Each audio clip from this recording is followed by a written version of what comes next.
concern etched on his face. "John, I've been meaning to talk to you. The guys and I, well, we're worried about you. It's been 10 years since Sarah. You know, don't you think it's time to start living again?" John's jaw tightened, his eyes fixed on a point just over Mike's shoulder. "I appreciate the concern, Mike, but I'm fine. The job keeps me busy enough." Mike sighed, recognizing the familiar walls John had built around himself. All right. Just remember, you've got friends here. We're here if you need us." As John left the office, he couldn't shake the feeling of emptiness that seemed to follow him everywhere. His house, once filled with the promise of a family, now stood as a silent reminder of what could have been. Each night, he'd return to the quiet rooms, surrounded by memories of Sarah and the children they dreamed of having. Little did John know that fate was about to intervene in the most unexpected way. It was a crisp autumn afternoon when the call came in. John was on patrol, his mind wandering to the upcoming winter and the repairs his old house needed. The crackle of the radio snapped him back to attention. "All units, we have a situation at 1456 Elm Street. Possible abandonment case involving multiple minors. Proceed with caution." John's heart raced as he flipped on his siren and sped towards the address.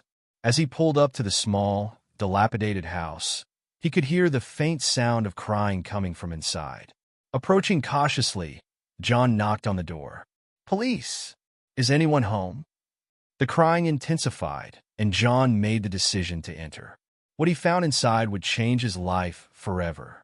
6 young girls, ranging from barely a toddler to a preteen, huddled together in the corner of a barren living room. Their wide eyes, filled with fear and uncertainty, locked onto John as he entered. "It's okay," John said softly, crouching down to their level. "I'm here to help. Can you tell me what happened?" The oldest girl, her braids neatly arranged despite the chaos around her, spoke up. "Our parents, there was an accident. They didn't come home. We've been waiting, but—" Her voice trailed off, choked with emotion. John's heart broke for these children. As he radioed for backup and child protective services, he couldn't help but feel a connection to these 6 frightened souls. The next few hours were a whirlwind of activity. Social workers arrived, taking statements and assessing the situation. John learned that the girls' parents had been killed in a car accident earlier that week. With no immediate family to take them in, the girls were facing separation and placement in the foster care system. As John watched the social workers discussing the girls' fate, he overheard snippets of their conversation. Difficult to place all 6 together. Older ones might have trouble finding homes. Cultural challenges for potential adoptive families. Something stirred within John, a feeling he hadn't experienced in years. He found himself speaking before he even realized what he was saying. What if I took them?" The room fell silent, all eyes turning to John in disbelief.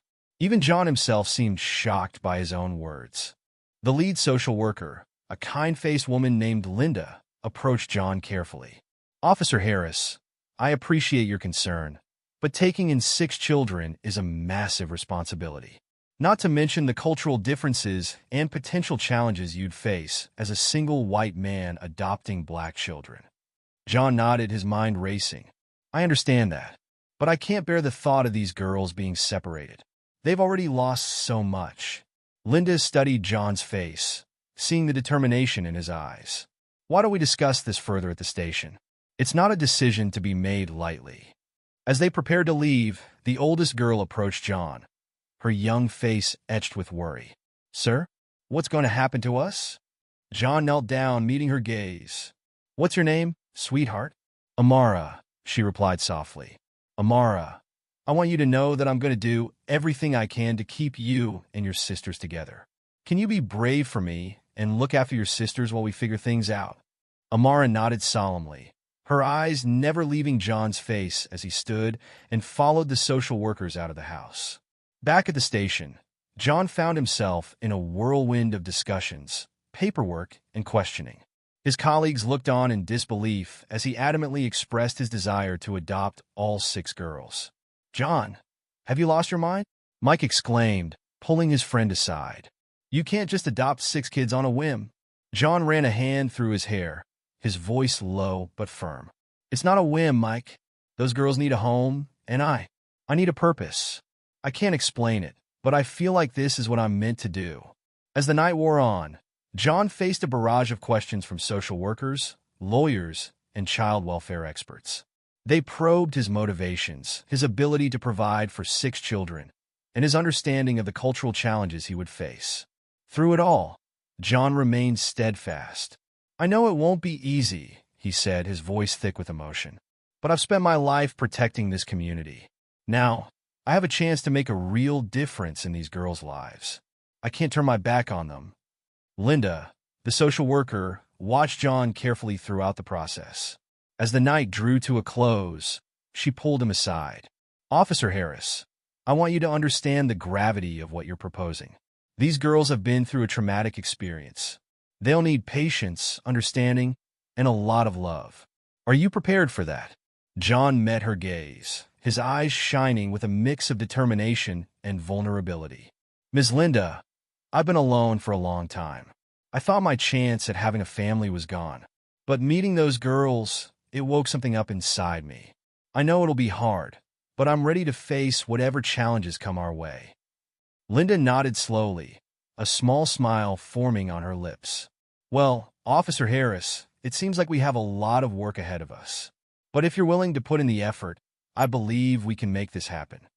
As dawn broke over Millbrook, John found himself sitting in his cruiser outside the temporary foster home where the girls had been placed for the night.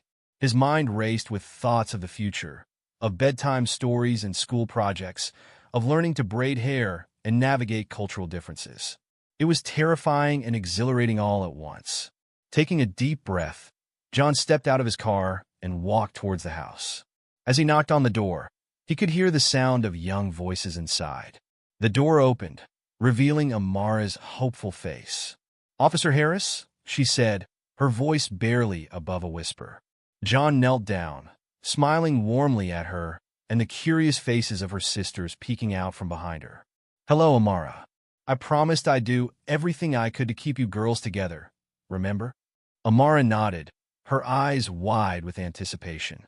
"Well," John continued, his heart pounding in his chest, "how would you and your sisters like to come live with me? To be a family?" The silence that followed seemed to stretch for an eternity. Then, slowly, Amara's face broke into a radiant smile.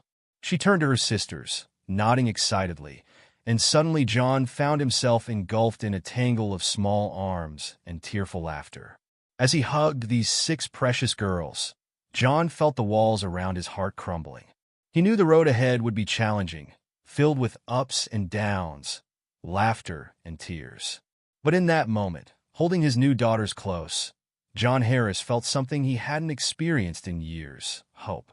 The small town of Millbrook was about to witness an extraordinary journey of love, growth, and the unbreakable bonds of family. And for John Harris, the adventure of a lifetime was just beginning. The first rays of sunlight crept through the curtains of John Harris's once quiet home, now filled with the gentle rustling of 6 young girls stirring from their sleep.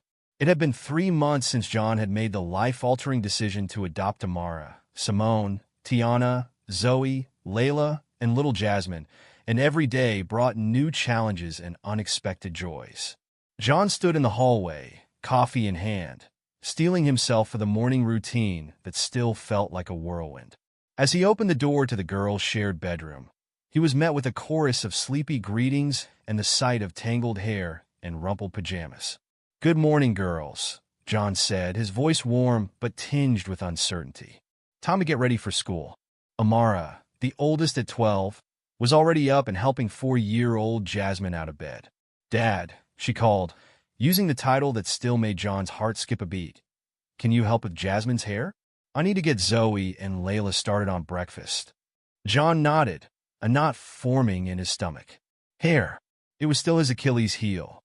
He approached Jasmine, who looked up at him with trusting eyes, her curls a wild halo around her face. "All right, sweetheart," he said, picking up a brush with determination. "Let's see what we can do." 15 minutes and several tearful protests later, Jasmine's hair looked less like the neat braids John had envisioned and more like a lopsided bird's nest. He sighed, feeling a familiar wave of inadequacy wash over him. "I'm sorry, Jasmine," he said softly. "I'm still learning." Jasmine reached up and patted his cheek. "It's okay, Daddy. You tried." As they made their way downstairs, John couldn't help but notice the skeptical looks from passers-by as he ushered the girls into his car. Mrs. Thompson, usually so friendly, watched from her porch with a furrowed brow. John felt a pang of frustration but pushed it aside, focusing on getting everyone buckled in safely. The drive to school was filled with chatter and last-minute homework questions. John dropped off the older girls first, his heart clenching as he watched them walk into the building. He knew they faced challenges he couldn't fully understand, and it weighed heavily on him. At the police station, John was met with a mix of curious glances and outright stares. His partner, Mike, approached him with a concerned expression. "John, can we talk?" Mike asked, gesturing towards an empty break room. Once inside, Mike didn't mince words. "Look, John, I know you think you're doing a good thing here, but have you really thought this through? Taking on 6 kids, especially, well, it's a lot for anyone, let alone a single guy like you." John felt a flare of anger, but took a deep breath before responding. "Mike, I appreciate your concern, but those girls are my family now. It's not easy, but it's right. I need you to have my back on this." Mike held up his hands in surrender. All right. Just know what you're getting into. That's all I'm saying." As the weeks turned into months, John found himself navigating a world he'd never imagined. He learned to cook meals that satisfied 6 different palates, mastered the art of braiding, well, almost, and became an expert at mediating sisterly squabbles. But more than that, he was learning about a culture and experiences so different from his own. One Sunday morning, as John struggled to get the girls ready for church, he realized he'd never actually attended the predominantly black church they'd gone to with their parents. Feeling out of place but determined, he decided to join them. As they walked into the church, John felt every eye on him. The girls, sensing his discomfort, moved closer. Amara took his hand, giving it a reassuring squeeze. The service was unlike anything John had experienced. The music was vibrant, the preaching passionate, and the sense of community palpable.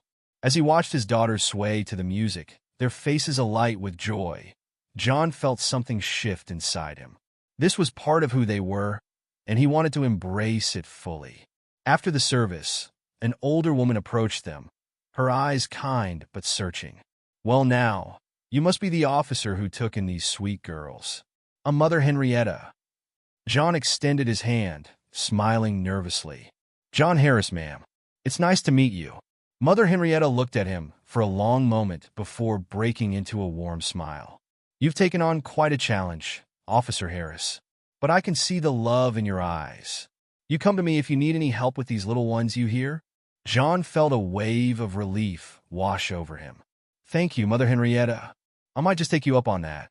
As the months passed, John found himself leaning on the church community more and more. He attended potlucks, learning to make collard greens and cornbread under the watchful eye of Mother Henrietta. He listened to stories of struggle and triumph, gaining a deeper understanding of the world his daughters were growing up in. At home, the bond between John and the girls grew stronger every day. Each daughter's unique personality blossomed, and John marveled at the young women they were becoming. Amara, the oldest, was the natural leader, always looking out for her sisters. John often found her helping the younger ones with homework or resolving conflicts with a maturity beyond her years. Simone, at 10, was the artist of the family. Her room was filled with drawings and paintings, and John made sure to hang her latest creations on the fridge with pride. Tiana, 8, was the athlete. John spent countless evenings in the backyard, teaching her to throw a football or practicing her jump shot. Zoe, 6, was the bookworm. John had to institute a no reading at the dinner table rule after finding her nose buried in a book one too many times during family meals. Layla, 5, was the performer. She loved to sing and dance, often putting on shows for the family in the living room. And little Jasmine, now 4, was the peacemaker. Her sweet nature and infectious giggles could diffuse even the tensest situations. One evening, as John tucked the younger girls into bed, he overheard Amara and Simone whispering in their room. Concerned, he knocked softly on the door. Everything okay in here? He asked, poking his head in. Amara and Simone exchanged glances before Amara spoke up. Dad, can we talk to you about something? John sat on the edge of the bed, his heart racing. Of course. What's on your mind? Simone, her voice small, said, Some kids at school, they've been saying mean things. About us. About you. John felt a surge of anger, quickly followed by a deep sadness. He'd known this day would come, but it didn't make it any easier. What kind of mean things, sweetheart? Amara jumped in, her voice tight with emotion. They say we're not a real family. That you can't be our real dad because you're white and we're black. They say you probably just felt sorry for us. John took a deep breath, fighting back tears. He pulled both girls into a tight hug, his voice thick as he spoke. Listen to me, both of you. We are a real family. Love makes a family, not the color of our skin. I didn't adopt you out of pity. I adopted you because I love you, because you're my daughters in every way that matters. He pulled back, looking into their tear-streaked faces. People might not understand our family, and that's okay. What matters is that we understand it. We love each other, we support each other, and we're stronger together. Don't ever let anyone make you feel like you don't belong or that our love isn't real. As the girls clung to him, John felt a fierce protectiveness wash over him. He knew he couldn't shield them from every harsh reality, but he could give them the tools to face the world with strength and pride. The next day, John reached out to Mother Henrietta, seeking advice on how to address these issues with the girls. She invited him over for tea, listening patiently as he poured out his concerns. John, she said, her voice gentle but firm, you're doing a wonderful job with those girls. But there are some things they'll need to learn that you can't teach them. Not because you don't want to, but because you haven't lived it. She patted his hand. I'll tell you what. Why don't you bring the girls over this Saturday? We'll have a little gathering. Let them spend some time with other folks who look like them, who've walked the path they're on. It'll do them good to see strong, successful black men and women. And it'll do you good too. John nodded, grateful for the support. Thank you, Mother Henrietta. We'll be there. The gathering turned out to be a turning point for the family. The girls were surrounded by love and encouragement, soaking up stories and advice from people who understood their experiences. John watched in awe as his daughter's confidence seemed to grow before his eyes. As they were leaving, Mother Henrietta pulled John aside.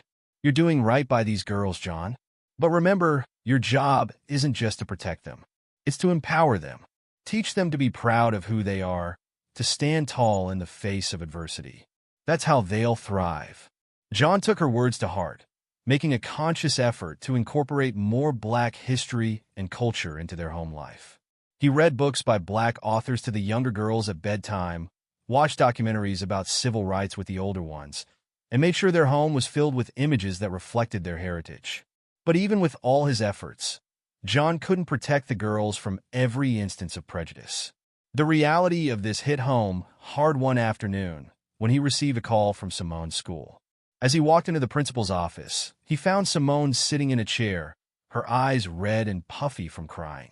The principal, a stern-looking woman named Mrs. Garrett, gestured for John to take a seat. Mr. Harris, she began, we had an incident today involving Simone and another student. There was a physical altercation. John looked at Simone in surprise. She was usually so even-tempered. What happened, sweetheart? Simone sniffled, her voice barely above a whisper. She called me a name, a really bad name, and she said I wasn't wanted. That's why a white man had to take me in. John felt his heart break and his blood boil simultaneously. He turned to Mrs. Garrett, struggling to keep his voice level. And what's being done about this other student? Mrs. Garrett shifted uncomfortably. Mr. Harris, we have a zero-tolerance policy for fighting. Both girls will face suspension. John stood up, his voice firm. No, absolutely not. My daughter was defending herself against racist bullying. She shouldn't be punished for that. After a heated discussion, John managed to get Simone's punishment reduced to detention. As they walked to the car, he could see the defeat in Simone's slumped shoulders. Instead of driving home, John took a detour to a nearby park. He led Simone to a bench, sitting down beside her. Simone, he began, his voice gentle, I want you to know how proud I am of you." She looked up at him, confusion clear on her face. "But I got in trouble. I fought." John nodded. "You stood up for yourself? That takes courage. I'm sorry you had to face that kind of hatred, and I'm sorry I couldn't protect you from it." He took a deep breath, choosing his words carefully. "Simone, the world isn't always fair. Sometimes people will judge you or try to hurt you because of the color of your skin. It's not right, and it's not fair, but it's a reality you'll have to face." Tears welled up in Simone's eyes. "Then why even try? If people are always going to see me as different, as less." John pulled her close, his voice fierce with emotion. "Because you are strong. You are beautiful. You are worthy. And you have the power to change minds and hearts. Your voice matters. Your life matters." He gently lifted her chin, making sure she was looking into his eyes. "Don't ever let anyone make you feel small. You come from a long line of strong, resilient people who faced unimaginable hardships and still rose above. That strength is in you, Simone, and I will always, always be here to remind you of it." Simone buried her face in John's chest, her small body shaking with sobs. John held her tight, his own tears falling silently. In that moment, he realized that his role as a father went beyond providing and protecting. He needed to be a source of strength, a beacon of hope, and a fierce advocate for his daughters in a world that wouldn't always see their worth. As they sat there, the setting sun painting the sky in vibrant hues, John made a silent promise. He would do everything in his power to raise these girls to be proud, strong, and resilient. He would teach them to face adversity with courage and to always, always stand tall in the face of injustice. The road ahead would be challenging, filled with moments of doubt and heartache. But as John looked at Simone, seeing the strength already shining through her tears, he knew that together they could face anything. The drive home was quiet, but there was a new understanding between them. As they pulled into the driveway, Simone turned to John, her voice small but determined. "Dad, can you teach me more about being strong? About our history?" John smiled, feeling a surge of pride. "Of course, sweetheart. We'll learn together." That evening, as the family gathered for dinner, John looked around the table at his daughters. Each of them unique, each of them beautiful, each of them facing challenges he could never fully understand. But in their eyes, he saw strength, resilience, and love. As they joined hands to say grace, a tradition they'd adopted from the girls' birth parents, John felt a sense of peace wash over him. They were a family, bound not by blood but by choice, by love, and by a shared commitment to facing the world together. The journey of raising these 6 remarkable girls was far from over. There would be more difficult conversations, more tears, more moments of doubt. But there would also be laughter, triumph, and countless moments of joy. John Harris, once a lonely small-town cop, had become something so much more. He was a father, a protector, a teacher, and a student. And as he looked at the faces of his daughters, he knew that he had found his true purpose in life. The road ahead might be long and sometimes difficult, but with love, understanding, and unwavering support, this unlikely family would face it together, growing stronger with every step. The years seemed to fly by in the Harris household, each passing day bringing new challenges and triumphs. As John watched his daughters grow from little girls into young women, he felt a mix of pride and apprehension. The bond they had forged over the years was strong, but as the girls entered their teenage years, new tensions began to surface. Amara, now 22, had just graduated college and was pursuing a career in social work, inspired by her own experiences. Simone, 20, was thriving in art school, her talent blossoming under the guidance of mentors who understood her unique perspective. Tiana, 18, was in her senior year of high school, a star athlete with dreams of playing college basketball. Zoe, 16, was still the bookworm of the family, excelling in her studies and dreaming of becoming a writer. Layla, 15, had traded in her childhood dance recitals for a passion for activism, organizing school clubs and community events. And Jasmine, now 14, was navigating the tumultuous waters of adolescence with her characteristic sweet nature, though not without struggles. It was Tiana who first began to push back against the life John had built for them.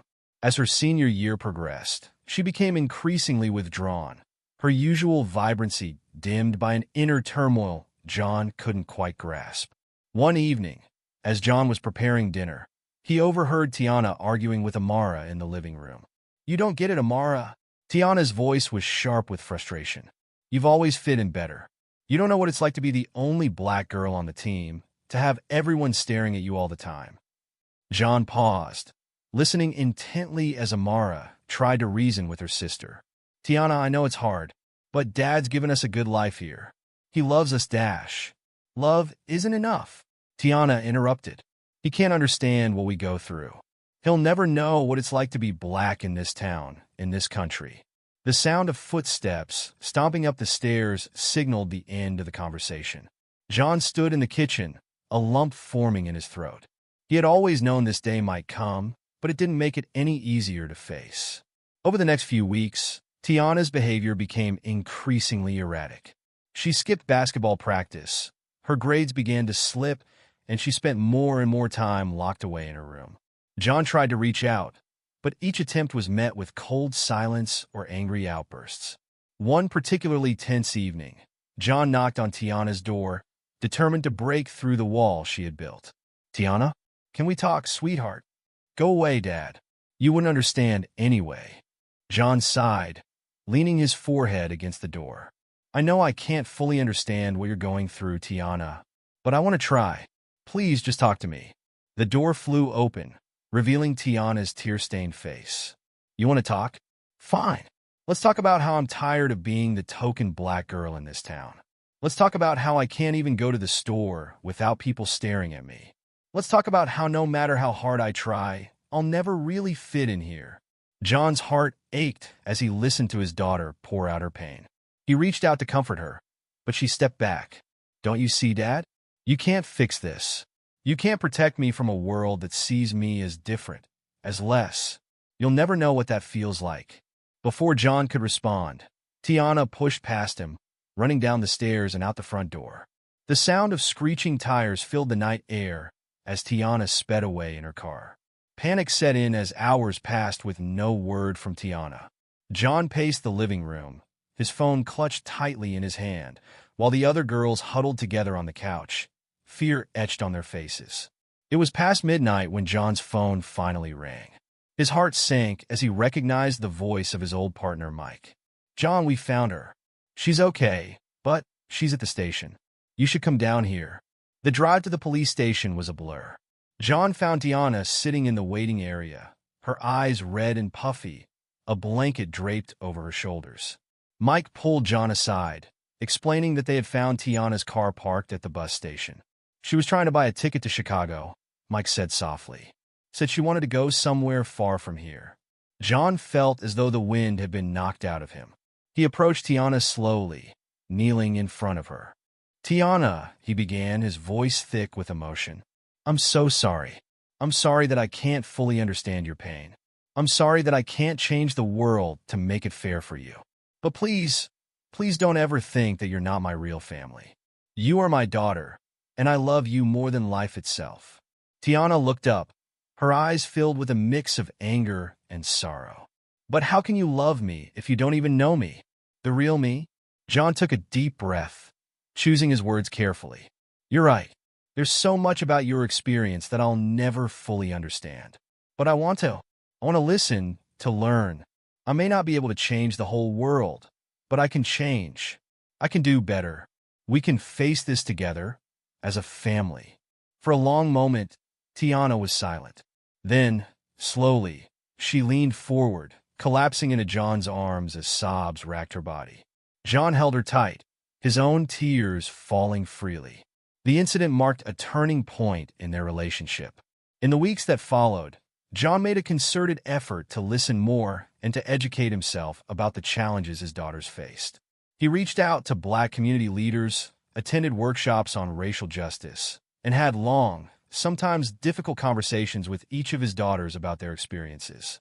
Tiana, for her part, began to open up more.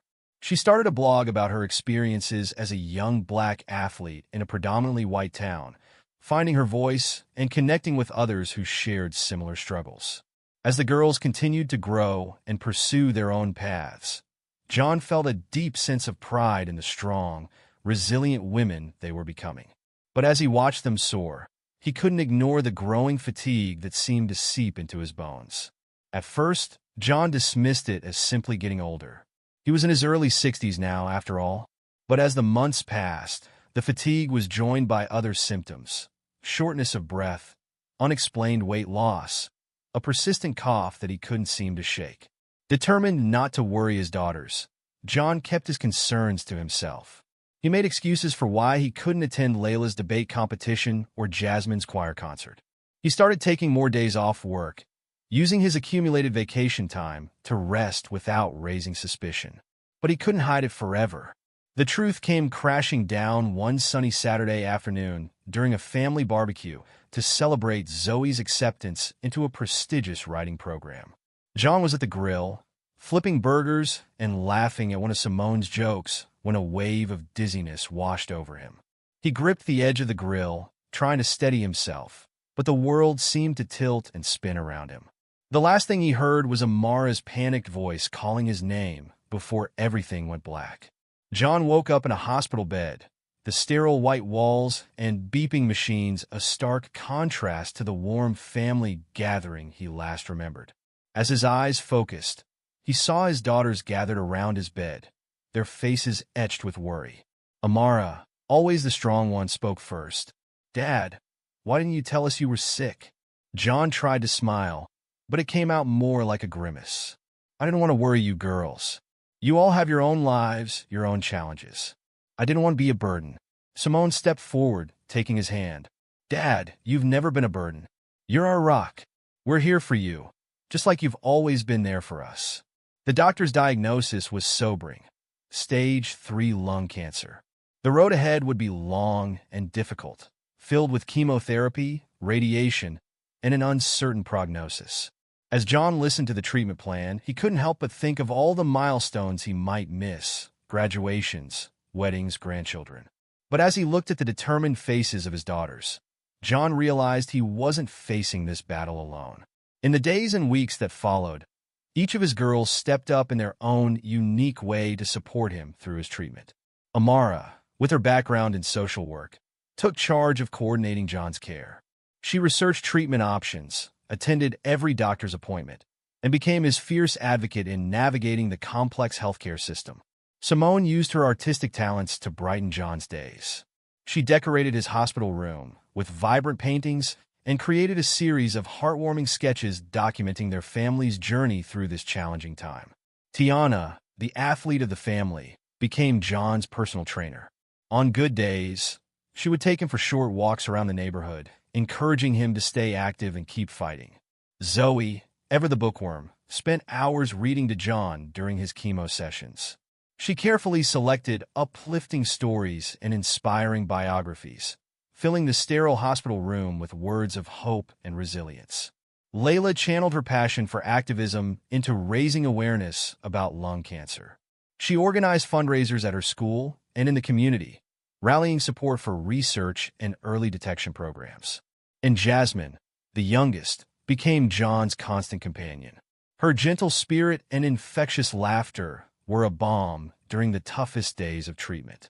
As the months passed, John's strength began to return. The treatments were grueling, but with his daughters by his side, he found reserves of strength he never knew he possessed.